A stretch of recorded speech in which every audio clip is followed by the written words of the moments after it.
কোনো স্বামীকে যদি কোনো স্ত্রী যদি করে একটা আবদার করে, পৃথিবীতে এমন কোনো বোকা স্বামী আছে তার স্ত্রীর আবদার সে রাখতে আসেনি? পৃথিবীতে যারা চুরি করে, এও চুরি করে পরিবারের একটু হাসির জন্য, একটু সচ্ছলতার জন্য, ঠিক না? ঠিক না?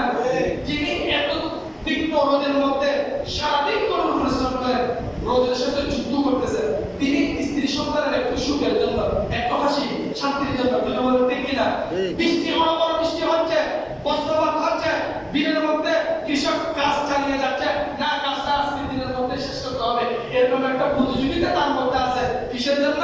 স্ত্রী সন্তানের একটু অর্থনৈতিক নিরাপত্তার জন্য, যদি বলেন ঠিক কিনা? তো রানী যখন রাজার কাছে এই প্রস্তাব দিল, হ্যাঁ একেবারে ওনার তর থেকে রাজপ্রাসাদ পর্যন্ত চাকচক্যপূর্ণ আয়োজন, একেবারে রাজকীয় আয়োজন, ওইখান থেকে এখানে সাজিয়ে করলো, ফুল দ্বারা আলো দ্বারা সাজিয়ে করলো। তখন যে 2 বছর ওনার আম্মাকে পালছেন, ওই ওনার আমাকে আসিয়া হাতে দেওয়ার সময় স্বর্ণ দিলেন, রূপা দিলেন, মুক্তা দিলেন, হীরা দিলেন। সুবহানাল্লাহ, সুবহানাল্লাহ। মুসা কারীমুল্লাহ ঈদে মিলাদ হয়েছে না। তাহলে ওনারা যদি ঈদে মিলাদ নবী কখন করে থাকে, আমরা এখন ঈদে মিলাদ নবী করতে পারবো না। আমাদের 4 খলিফা, হযরত আবু বকর, হযরত উমর, হযরত উসমান, হযরত আলী, আমাদের 4 খলিফা, 4 খলিফা মুখস্থ করেছে। 4 খলিফা ঈদে মিলাদ নবী করেছে। হযরত আবু বকর সিদ্দিক রাদিয়াল্লাহু তাআলা আনহু তিনি বলেন, মান আনফাকা বিরহমা আলা রাওয়াতি মাওলিদ নবী সাল্লাল্লাহু আলাইহি ওয়াসাল্লাম কানা ওয়া রাফিকি ফিল জান্নাহ। হযরত আবু বকর সিদ্দিক রাদিয়াল্লাহু তাআলা আনহু বলেছেন, যে ব্যক্তি মিলাদ নবী সাল্লাল্লাহু আলাইহি ওয়াসাল্লাম উপলক্ষে 1 দিরহাম ব্যয় করবে, সেই জান্নাতে আমার বন্ধু হয়ে থাকবে। সুবহানাল্লাহ। কয় দিরহাম? 1 দিরহাম। 1 দিরহাম। এরপরে বলা হচ্ছে হযরত মান আযযামা মাওলানা নবী সাল্লাল্লাহু আলাইহি ওয়াসাল্লাম ফাকাদ উহদি। হযরত ফারুক রাদিয়াল্লাহু তাআলা আনহু বলেছেন, ফাকাদ উহদি ইসলাম। যে ব্যক্তি ঈদে মিলাদ নবী সাল্লাল্লাহু আলাইহি ওয়াসাল্লামকে বিশেষ মর্যাদা দান করবে, সে ইসলামকে পুনরুজ্জীবিত করলো। সুবহানাল্লাহ। এটা কার কথা? হযরত ফারুক রাদিয়াল্লাহু কথা। এরপরে মান আনফাকা বিরহামা আলা কিরাআতি মাওলানা নবী সাল্লাল্লাহু আলাইহি ওয়াসাল্লাম ফাকান্নামা শাহিদা আসবাতু ওয়া বাদারি ওয়া হুনাইন। যে ব্যক্তি ঈদে মিলাদ নবী সাল্লাল্লাহু আলাইহি ওয়াসাল্লাম বলে 1 দিরহাম খরচ করলে, সেই যেন বদর ও হুনাইনের যুদ্ধে শরীক হলো। সুবহানাল্লাহ। এটা হলো উসমান রাদিয়াল্লাহু আনহুর বক্তব্য। উহুদ এবং হুনাইন যুদ্ধে যারা শরীক হয়েছে, বিজয় লাভ করেছে, তাদের দলের অন্তর্ভুক্ত হবে। যারা কি করবে? ঈদে মিলাদ নবী উদযাপন করবে।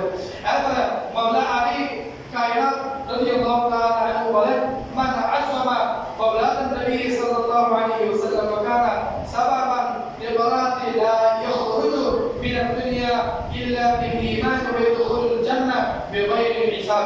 যে ব্যক্তি মিলাদ নবী সাল্লাল্লাহু আলাইহি ওয়াসাল্লামের প্রতি বিশেষ মর্যাদা দান করবে, সেই ব্যক্তি অবশ্যই ঈমান নিয়ে দুনিয়া থেকে বিদায় নিবে এবং বিনা হিসেবে জান্নাতে প্রবেশ করবে। সুবহানাল্লাহ। এটা হলো মাওলা কায়নাতের বক্তব্য।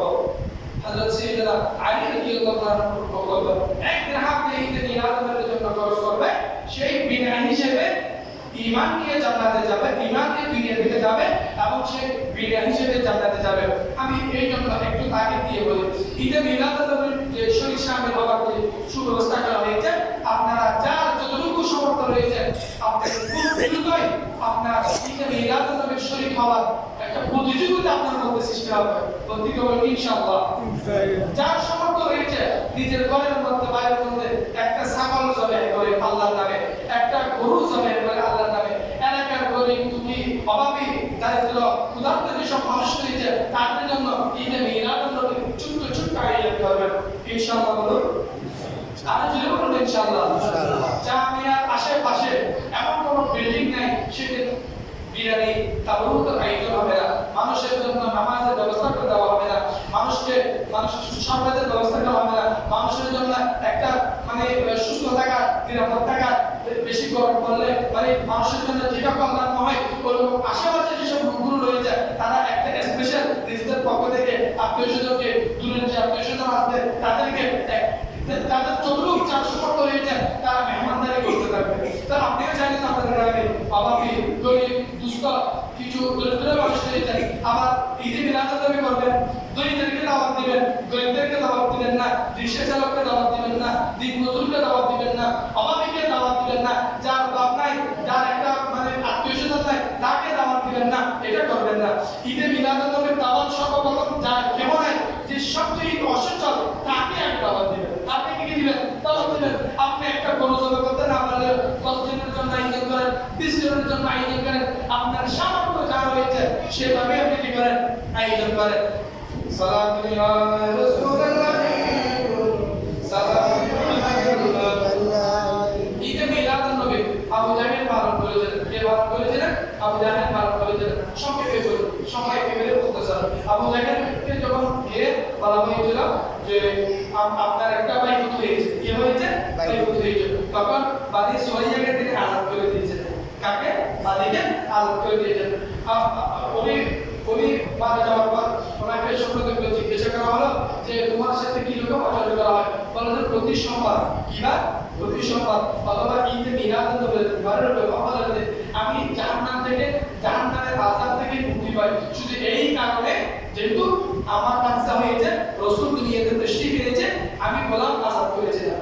কিসের কারণে? গোলাম আযাদ করার কারণে আমি শুধু একটা দিন নাজাত পাই, আর বাকি দিনগুলো আমাকে জাহান্নামের আযাব সহ্য করতে হয়। এই হাদিসটা নিয়ে যারা মানে আকীদা তারা বলে হযরত আবু লাহাব কি করেছে? ঈদে মিলাদুন্নবী করেছে, সেই কথায় সে জাহান্নামে। নাউযুবিল্লাহ। আমাদের জাহান্নামে সে নাম না মানে সে জাহান্নাম, সে কি এটা না কারণে জাহান্নামে। আবু লাহাব জাহান্নামে থাকে সেটাও আমরা বিশ্বাস করি, ওটা হাদিসের কথা, ওটা আমাদের কথা নয়। তবে আমার রাসূলকে আমার রাসূল হিসেবে মানে নাই, কিন্তু বাইকুল হিসেবে একটু তাজিম করেছে। কি করেছে? তাজিম করেছে, একটু মহব্বত করেছে। কি হিসেবে? বাইকুল হিসেবে। ওই তাজিমের বদৌলতে, ওই মহব্বতের বদৌলতে আল্লাহ তাআলা আবু লাহাবকে পর্যন্ত সম্মান দেন, ভালোর বদৌলতে আল্লাহ তাআলা চাতা করে। সুবহানাল্লাহ। যদি আমার রাসূলকে রাসূল হিসেবে মানত সেই তো জান্নাতে হয়ে যেত। তো ওয়াহাবি ও আলেম বলে যে যারা ঈদে মিলাদুন্নবী করবে তারা আবু লাহাবের মত কোথায় যাবে? জাহান্নামে যাবে।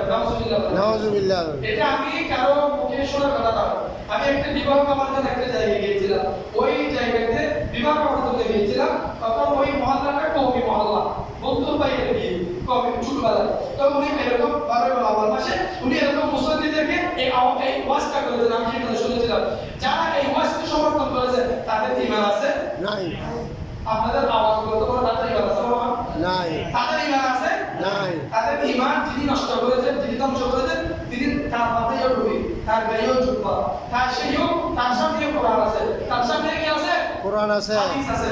আমার রাসূল সাল্লাল্লাহু আলাইহি ওয়াসাল্লাম যখন রব্বানা ওয়া বা'আসনি রাসূলান এই দোয়াটি যখন ইব্রাহিম খলিলুল্লাহ আল্লাহ দরবারে করেছেন, এই দোয়াটি করার পর আল্লাহ কবুল করে রাসূলকে খানে কাবার ইমাম হিসেবে রাসূল আখিরি পয়গম্বর হিসেবে পাঠিয়েছেন। মা আমেনা রাসূল সাল্লাল্লাহু আলাইহি ওয়াসাল্লামকে দেখে বলেন আমি অনেক সন্তান দেখেছি, অনেক শিশু দেখেছি আমার জীবনে, কিন্তু এই এত সুন্দর শিশু আমি আর জিন্দেগিতেও দেখিনি। সুবহানাল্লাহ। তো মা হালিমা সাদিয়া বলেন আমাদের পাড়া মহল্লার মধ্যে অনেকে অনেক দূরান্ত থেকে শিশু এনে লালন পালন করে, আমি তো আমার পাড়া মহল্লায় অনেক অনেক শিশু দেখেছি, অনেক প্রকার শিশু দেখেছি, কিন্তু এত সুন্দর নুরানি চেহারার শিশু আমি তো দেখিনি।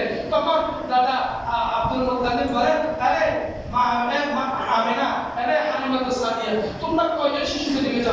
আমি তো মক্কা মুতাল্লি, কার মুতাল্লি? অবস্থাতে কার মুতাল্লি? মক্কার মুতাল্লি। আমার কাছে অনেকে আসে শিশু নিয়ে একটু মানে জানি দেন, একটু মিষ্টি মুখ করাই দেন, একটু মানে অনেক কিছু আছে না, করে না? আমি সিরিয়া যাই, এই জায়গায় যাই, ওই জায়গায় যাই, আমি পৃথিবীর বিভিন্ন প্রান্তে যাই, আমি অনেক অনেক শিশু দেখেছি, অনেক জায়গা ভ্রমণ করেছি। আমি আব্দুল মুত্তালিব বলতেছি মুহাম্মদ সাল্লাল্লাহু আলাইহি ওয়াসাল্লামের চাইতে সুন্দর আমি আব্দুল মুত্তালিব আর কোনো শিশুকেই দেখিনি। সুবহানাল্লাহ।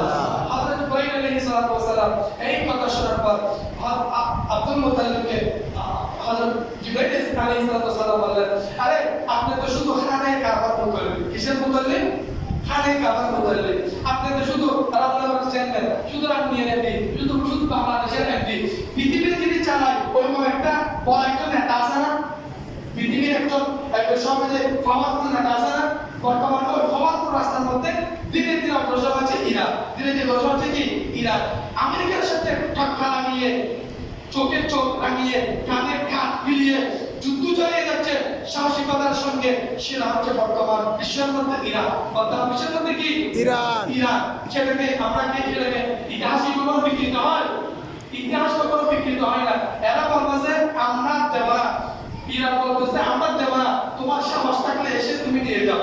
ওদিক দিয়ে একটা জাহাজ পার করা হচ্ছে। যাই হোক, তো